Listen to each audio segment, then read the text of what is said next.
مولانا روم علیہ رحمٰن نے ایک بہت خوبصورت حکایت لکھی.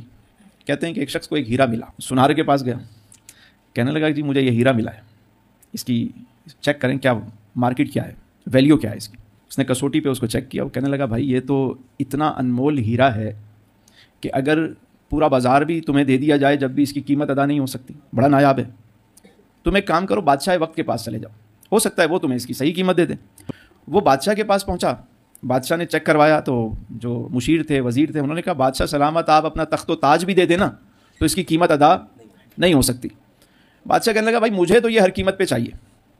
وزیر نے کہا اچھا ایک کام کریں, مجھے موقع دیں, میں اس مسئلے کو حل کرتا ہوں. کیونکہ مشیروں کا تو کام یہی ہے کہ بادشاہ کا دل آیا, انہوں نے جواز نکالنا ہے, حل نکالنا ہے اس کا, کوئی نہ کوئی تو انہوں نے پیش کرنا ہے معاملہ. وہ اس شخص کے پاس آیا, کہا بھائی یہ ہیرا آپ مجھے دے دو. اس نے کہا مجھے بدلے میں کیا ملے گا؟ کہا بدلے میں آپ ایک کام کرو, صبح کو آ جانا, جب صبح سورج نکلنے سے پہلے پہلے آ جانا, منہ اندھیرے آ جانا. کہنے لگے کہ محل کے سارے دروازے تمہارے لیے کھلے ہوئے ہوں گے اور صبح سے لے کر غروب آفتاب تک تم جو اس محل سے لے جانا چاہو لے جاؤ, تمہیں کوئی نہیں روکے گا. یہ قیمت ہے اس ہیرے کی, ہیرا ہمیں دے دو, یہ ڈیل کر لیتے ہیں. اس نے کہا ٹھیک ہے مجھے منظور ہے, کوئی روکے گا نہیں, کوئی نہیں روکے گا, تمہیں جو چاہیے لے جاؤ. اس نے کہا بھائی یہ ہیرا لیجیے, میں صبح آ جاؤں گا. اب رات کو وہ جا کے لیٹا اور کروٹیں, کبھی اس کروٹ کبھی کسی کی صبح لاٹری نکلنے والی ہے, اس کو رات کو نیند آئی. وہ جب صبح ہوئی تو وہ شخص پہلے ہی بھاگا وہاں سے, محل کے پاس پہنچا تو دیکھا واقعی سارے دروازے کھلے ہوئے. وہ اندر جانے لگا, کسی نے اس کو نہیں روکا, وہ اندر گیا.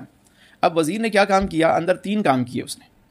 پہلے اس نے کیا کیا کہ اندر جا کر جیسے ہی انٹر ہوئے, ایک سامنے جو ہال آیا اس میں اس نے بہترین قسم کے کپڑے ٹانگ دیے, بہترین قسم کے کپڑے ٹنگے ہوئے.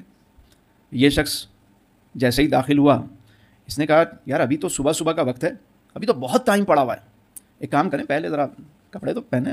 اب اس نے پوشاک ایک پہنی, دوسری اتاری تھی, جو سامنے شیشہ لگا ہوا تھا قداور شیشہ, اس میں دیکھتا ہے, کہنے میاں شہزادے معلوم ہوتے ہیں, خاندانی نواب لگ رہے ہیں بھائی. نہیں یہ اچھا نہیں ہے, یہ والا اچھا. دوسرا تیسرا, ایک اس کو بڑا پسند آیا. کئی گھنٹوں کے بعد اسے ایک لباس پسند آ گیا. اس نے کہا یہ پرفیکٹ ہے, اب بالکل ٹھیک ہے. آگے گئے تو جب آگے گئے تو وزیر نے کیا کیا, انواع و اقسام کے جو ہے وہ کھانے چنوا دیے اس نے, بہترین شیرمال, کوفتے, بریانی, ساری چیزیں جو ہے وہ لگوا. وہ سیر ہوا تو اب اس نے پیٹ پہ ہاتھ پھیرا, اس نے دیکھا اب گنجائش نہیں ہے, اب مزید آگے چلتے ہیں. جب آگے والے ہال میں گیا تو ایک اور منظر دیکھ کے حیران ہو گیا کہ اس نے دیکھا بہترین شاہی جو ہے وہ بیڈ لگا ہوا ہے اور خدام اور کنیزیں پنکھا لے کر وہ سب کھڑے ہوئے ہیں کہ آئیے بادشاہ سلامت, آئیے تشریف رکھیے, لیٹیے. اب سوچیں کہ جو رات بھر کا جاگا ہوا ہو اور پھر اس کے بعد پیٹ بھر کے کھانا بھی کھایا ہوا ہو تو تیسرا کام کیا ہوتا ہے؟ سونا. اس نے کہا بھائی ابھی تو صبح کے 8-9 بجے ہیں تو بہت ٹائم ہے, 1-2 گھنٹے ذرا اس بستر کا بھی ذرا مزہ لیتے ہیں. وہ لیٹا, جیسے ہی لیٹا خدام نے پنکھا جلنا شروع کیا اور تھوڑی دیر کے بعد صاحب جو ہے وہ پہنچ گئے. اب اچانک اسے فیل ہوا کہ کوئی اس کو جگا رہا ہے. وہ اٹھا, اس نے کہا بھائی چلو بھائی ٹائم ہو گیا. وہ اٹھ کے کبھی یہ اٹھا رہا ہے کبھی وہ اٹھا رہا ہے. بات سنیں, غروب آپ. مولانا روم علیہ رحمہ فرماتے ہیں کہ اس حکایت میں جو سبق ہے وہ بڑا اہم ہے کہ زندگی کا جو مقصد ہے, اگر وہ شخص جس کے پاس انمول ہیرا تھا, وہ انمول ہیرا تمہاری زندگی ہے جو اللہ نے تمہیں دی ہے, یہ انمول ہیرا ہے. اب اس کے بدلے میں تم کیا حاصل کرتے ہو یہ تم پر ہے. وہ شخص چاہتا تو سارا دن چیزیں جمع کرتا رہتا باہر, تھوڑا سا کھا لیتا, کوئی مناسب لباس پہن لیتا اور بیٹھ کے تھوڑا سا آرام بھی کر لیتا, لیکن وہ اس کا فوکس وہیں رہتا, سامان اٹھا کے باہر رکھتا رہتا. جب شام کا وقت ہوتا اسے نکالا جاتا تو اس کے پاس اتنا جمع ہو چکا ہوتا کہ وہ اگلی زندگی آسانی سے کے ساتھ آرام کے ساتھ گزار سکے. لیکن اس نے اس بات کو نہیں سمجھا اور اس نے اس مقصد کو نہیں سمجھا اور اپنے اس قیمتی اور انمول ہیرے کو اس شخص نے ضائع کر دیا.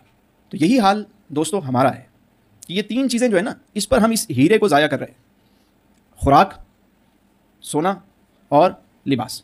تو اس وقت ٹائم بھی ہے, موقع بھی ہے, اللہ کی رحمت بھی اپنے جوش پر ہے کہ فرمایا آج کی رات لیلۃ القدر میں جو شخص ایمان و اخلاص کے ساتھ اللہ کی عبادت کرے, قیام کرے, اللہ اسے بخش دیتا ہے.